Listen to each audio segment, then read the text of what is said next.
Kwa ndo umeamua kuacha kazi kwa sababu nilikwambia nakupenda? Hivi unajua umeninyima usingizi usiku mzima? Kumbe ndo jinsi ulivyo. Sikukutegemea kabisa. Unajua wewe msichana, ni kama unaniletea mitihani ambayo tayari mimi imeshanifilisha katika darasa la maisha huko nilikotoka. Mimi safari yangu ngumu msichana. Sometime moja yani mimi sitamani kabisa hata hizo pigo za kutengeneza ukaribu mimi zinanitoa.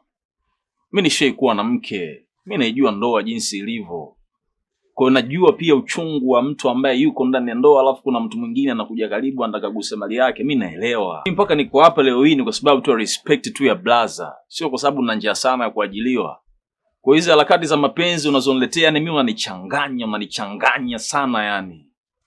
Na hivyo yenyewe yani mpaka nimebaki hapa ndio kwa sababu tu bro naye anachelewesha mambo. Lakini tangu jana usiku mimi nilikuwa niondoke.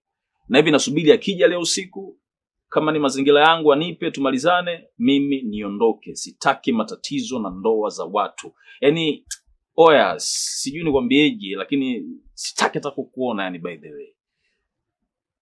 Utaniharibia.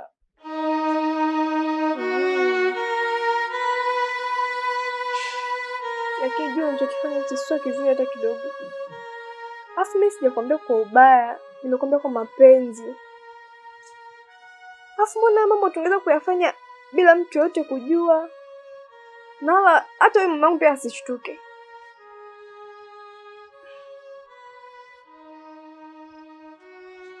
Basi sawa. Lakini jua mimi nakupenda. Kama unataka kuondoka sijui nini ni sawa, lakini jua unapoondoka huku kuna mtu anakupenda sana Manyanya. Nakupenda mno. Sijui niweke vipi lakini mimi nakupenda.